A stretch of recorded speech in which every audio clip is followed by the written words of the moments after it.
বিশ্ববিদ্যালয়ের ক্যাম্পাসে ছেলে মেয়ে একত্রে ইফতার করে, এ ব্যাপারে শরীয়তের বিধান জানাবেন।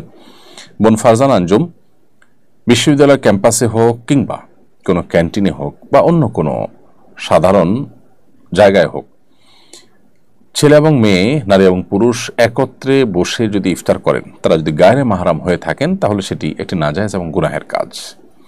কারণ একত্রে একই টেবিলে চেয়ারে শেয়ার করে তারা বসে পাশাপাশি ইফতার যদি করেন, তাহলে সেক্ষেত্রে শরীয়তের পর্দার বিধানকে তারা লঙ্ঘন করছেন।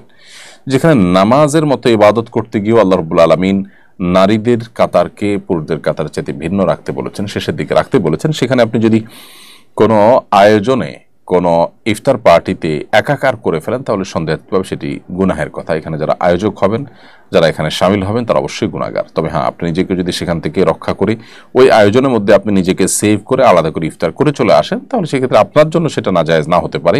কিন্তু আয়োজক এবং এই ঢলাঢলিকে যারা সাপোর্ট করেন, সমর্থন করেন বা যাদের সাথে সামিল হয়েছেন, তারা অবশ্যই গুনাহগার হবেন।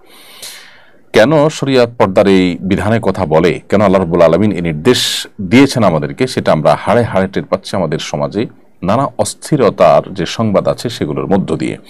বিধায় এই সমস্ত ক্ষেত্রে আমাদের সতর্ক থাকতে হবে এবং কোনোভাবেই তথাকথিত আধুনিকতার নামে, তথাকথিত মুক্তমনা হওয়ার নামে আমরা আল্লাহর সীমানা ছাড়ানোর যে আপনার দুঃসাহস, সেটা আমরা করতে যাব না। আল্লাহ আমাদেরকে তৌফিক দান করুন।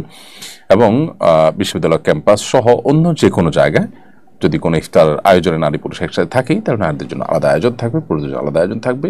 প্রয়োজনে তারা ভিন্ন কোনো হলরুমে থাকবেন, পুরুষ আরেকটা হলরুমে থাকবেন বা পার্টিশন থাকবে। যে কোনোভাবে পর্দা বিষয়টাকে নিশ্চিত করতে হবে। আর না হলে করছেন ইফতারের আয়োজন, একটা ইবাদত, কিন্তু সেই ইবাদতটা যদি আপনি মন মতো করেন, আল্লাহর বিধানকে লঙ্ঘন করে করেন, তাহলে সেই ইবাদত হবে না, সেটা বরং গুনাহে পর্যবসিত হতে পারে।